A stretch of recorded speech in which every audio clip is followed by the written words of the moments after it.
Hey, RetconRaider here, and welcome back to another video about Fallout Van Buren. Today I thought we'd pick up where we left off last time with Dogtown, the colorfully named ruins of post-apocalyptic Denver. Now, last time we focused on a general overview of the area, talking about the various planned locations and the overarching narrative design. But today I thought we'd take a closer look at the main faction the player would have ended up interacting with when they first came to Denver. Like I mentioned in the previous video, Denver was one of the largest locations planned for Van Buren, filled with numerous threats, hidden treasures, and plenty of potential drama. And the NCR Salvagers were at the center of it all. The NCR Salvagers are former prisoners currently assigned to a work release program. Convicted of crimes back west in the New California Republic, they were previously imprisoned in the Black Canyon Penitentiary, but they were given the opportunity to essentially pay off their sentences, if they were willing to risk life and limb scavenging for vital supplies needed to support the NCR's eastward expansion. Unfortunately, shortly after they first set up in Denver, the nearest NCR military base, Fort Aradesh, was overwhelmed by Caesar's Legion. This left the Salvagers cut off from the rest of the NCR, and soon afterwards the Salvagers' first camp was overrun by packs of wild dogs. With no signs that their situation was going to improve anytime soon, the NCR soldiers assigned to guard the prisoners abandoned their posts, leaving for other nearby settlements. So with no supervision, you would think that the Salvagers would seize the opportunity to escape, right? Well, no. Their situation is actually a little more complicated than that. You see, the majority of the prisoners only accepted jobs on the highly dangerous scavenging assignment because they hoped to be able to someday return to their former lives in NCR territory. They could run away, but that would just leave them stranded in hostile territory, cut off from everyone they know or love back in California. So, even without direct contact or supervision from the NCR, they've continued to run their scavenging operation.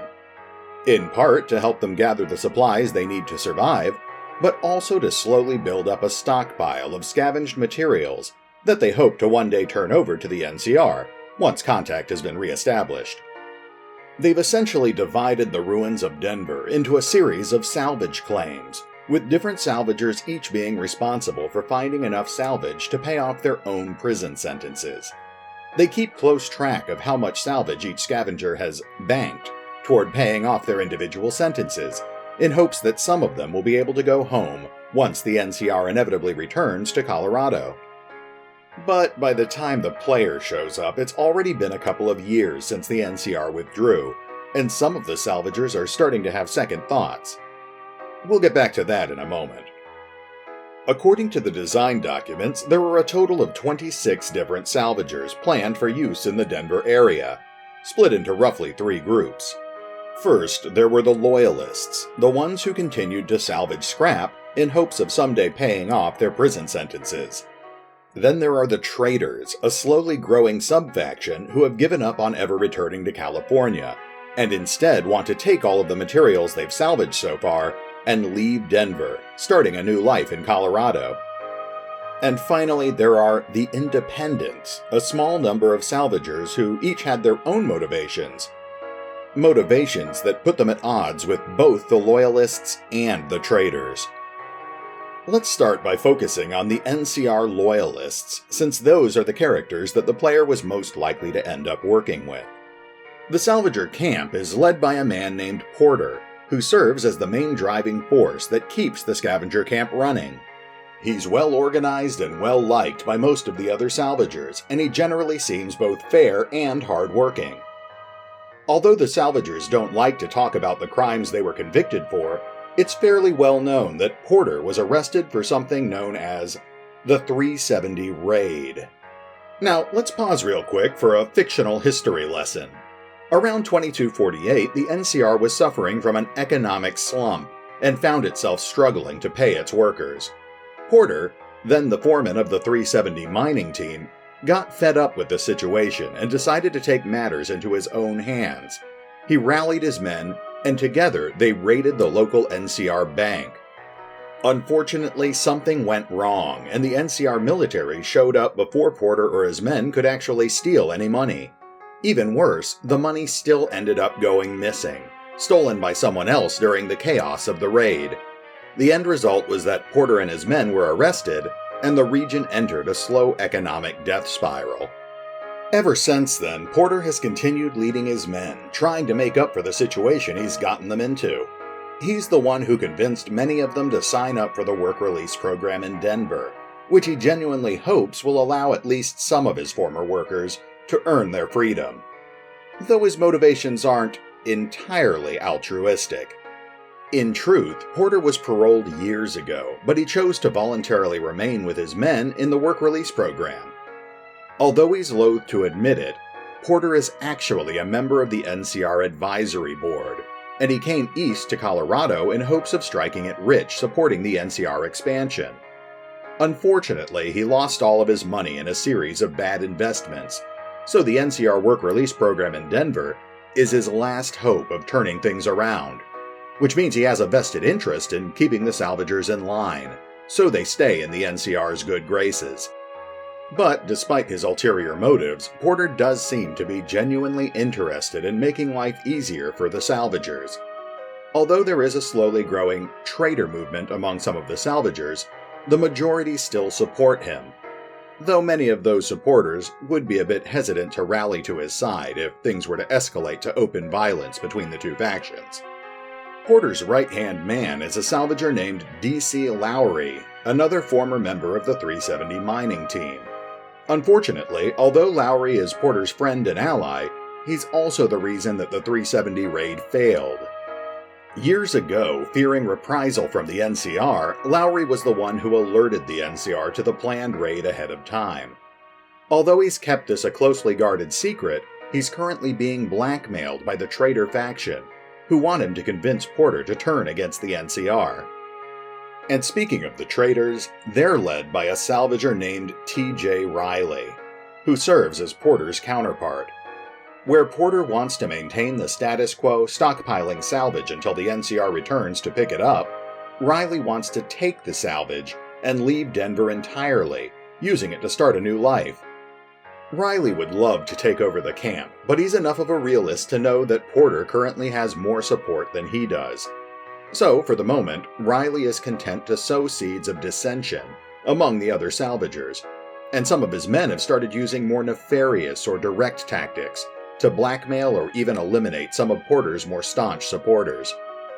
Most recently, Riley has begun swaying some of the Salvagers over to his side with the promise of gold.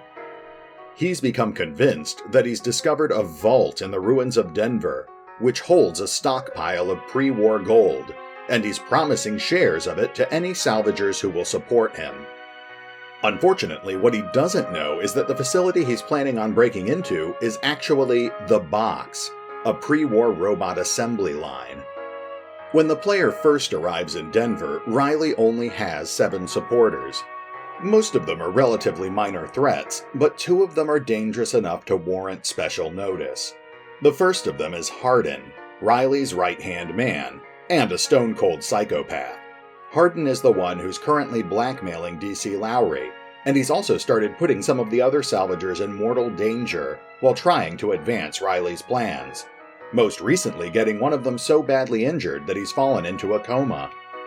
The other notably dangerous member of the traitor faction is Slow Joe, a huge but seemingly friendly fellow with some particularly deviant tastes and a violent temper. Slow Joe was the catalyst for the massive dog attack that cost the Salvagers their first campsite, and he also potentially poses a direct threat to the player. If the player has any female characters in their party, then there's a chance each night that Slow Joe might end up attacking them, forcing the player into a confrontation. Aside from the traitors and the loyalists, there are a few other Salvagers of note. Jimmy T, for example, is a super mutant who acts as the Salvagers' only medic. That's not to say that he's a good medic, but he's the best they've got. Jimmy used to be a medicine man in a small town near Boulder, up until one particularly harsh winter when he was snowed in during a house call. And he may have eaten his patient to survive. Although the NCR could never prove that he was a cannibal, they arrested him anyway, for practicing medicine without a license. Jimmy is, in fact, a cannibal, something that the player could discover if they left too many human corpses lying around Denver. But aside from that, he's actually a pretty nice guy. He does his best with what little knowledge and equipment he has, and several of the minor quests around the camp involve helping Jimmy to become a better medic. Jimmy also occasionally doubles as Porter's enforcer, given his sheer size.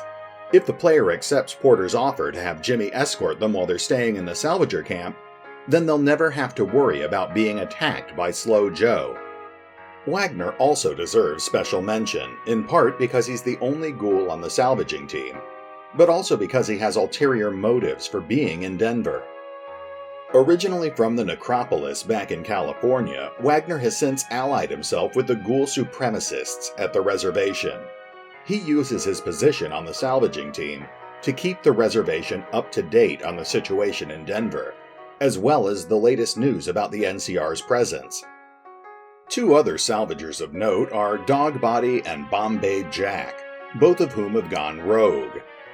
Dogbody is a former salvager who snapped after Slow Joe murdered his pet dogs. He's since sworn vengeance against the salvagers for letting it happen, and his first attempt at vengeance was the massive dog attack that forced the salvagers to relocate to their new camp. Bombay Jack, on the other hand, was crazy to begin with. He was the group's only demolition specialist. He's currently holed up in a well-defended area that the other salvagers call Bombay Jack's Canyon, which also happens to serve as the main obstacle preventing Riley from getting to the box. They both essentially act as mini-bosses for important locations around Denver, with Dogbody defending the Denver police headquarters and Bombay Jack defending the box. But we'll get into that in the next video. So, now that we know more about the salvagers, what kind of quests would they have had to offer? Well, quite a few, though several of those quests were relatively small in scope. Many of them revolved around simply improving the general quality of life around the salvager camp.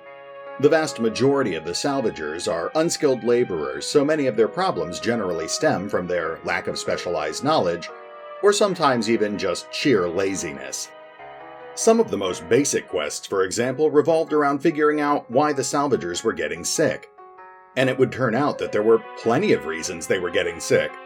Some of the salvagers were sick because of poor hygiene, others were sick because they weren't properly cooking the dog meat they were living off of, others were sick because their poor diets caused them to come down with scurvy, and still others were being unknowingly exposed to radiation. Players with the right skills could help them solve all these problems. Persuasion or basic medical skills could be used to convince the salvagers to start washing up more often, especially Jimmy T, the camp's medic. Outdoorsmen could be used to show the salvagers how to properly prepare dog meat before it was eaten to reduce chances of food poisoning. The warning signs of scurvy could be diagnosed with proper medical skills and treated using fruit acquired from other areas, or by salvaging vitamins from the ruins of the Lowery Hospital. The radiation poisoning was a bit trickier, but resourceful players would be able to discover that the source of the radiation was the mutant climbing lizards that often lurked around the camp. They emitted mild radiation, which was making some of the salvagers sick. And even worse, some of the salvagers were actually killing and eating the climbing lizards, making themselves even sicker. Once the player knew what the source of the radiation poisoning was, they could kill or drive off the lizards in the area, and treat the poisoned salvagers with Radaway. They could also get some extra rewards by providing the salvagers with a working Geiger counter to help them avoid the problem in the future. There were also several minor quests involving helping Jimmy to become a better medic. The most basic quest, aside from getting him to wash his hands, was to get Jimmy a proper doctor's bag.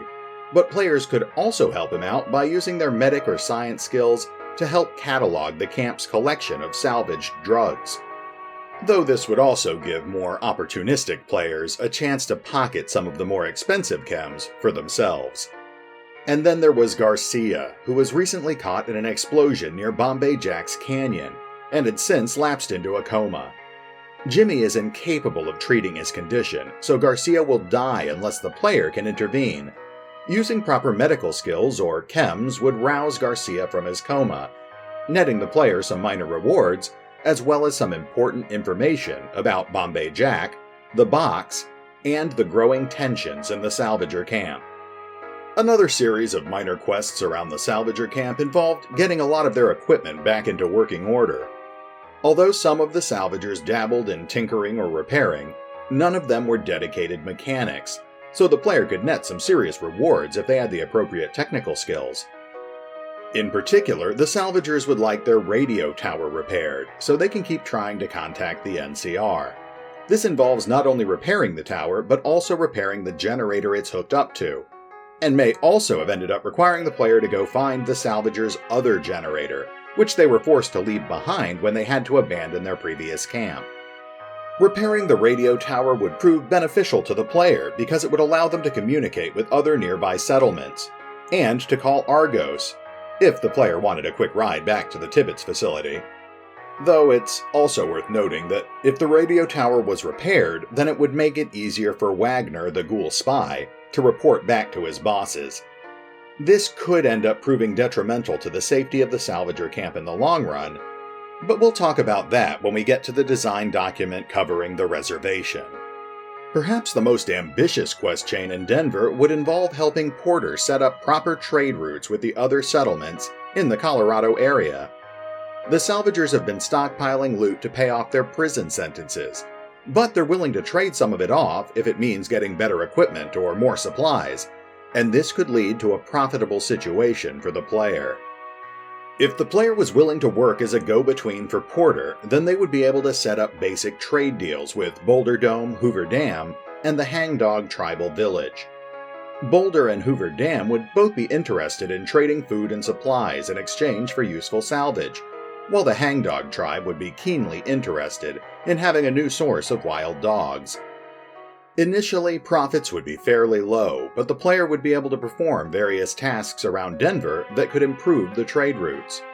One of the most basic tasks involved clearing the roads leading into Denver, as well as disarming various traps and landmines left by Bombay Jack, to make it easier for caravans to reach the Salvager camp.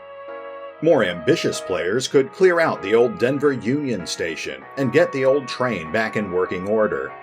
That would greatly improve the level of trade with both Hoover Dam and Boulder Dome, both of which are connected to Denver by old rail lines. Once proper trade is established, Porter will also express an interest in getting the old Boardwalk Brewery back into working order. If the player helps secure the ruins of the brewery, and helps to repair the equipment, then the Salvagers can start using it to brew booze, further bolstering their trade and granting the player an even heftier share of the profits.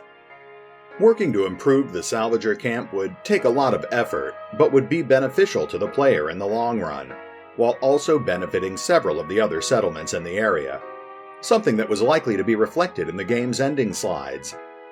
Of course, less altruistic characters could instead turn the situation towards personal profit, at the expense of the Salvagers, which would net them more rewards at the cost of karma and reputation. But this is all assuming that the player actually wants to work with Porter. Although many of the quests in the Salvager camp do revolve around helping Porter and the other Salvagers, the player could always opt to side with Riley instead, working toward undermining Porter's authority, cracking open the box in search of pre-war gold, and looting the camp's salvage stockpiles. This would theoretically be much more profitable in the short term, but would also almost certainly result in the effective destruction of the Salvager camp. Of course, regardless of which side the player decided to work with, Riley would still eventually end up making his move, setting a series of events into motion that would threaten the lives of both the player and the other Salvagers. But this video has already run long enough, so we'll talk about that next time, in the third and final video about the Denver design document. For now, this is RetconRaider, signing off. Thanks for listening. Oh, and remember, although I do love talking about Fallout Van Buren, you can read all 700 pages of the design documents yourself by visiting the Fallout Wikis. Links are in the description.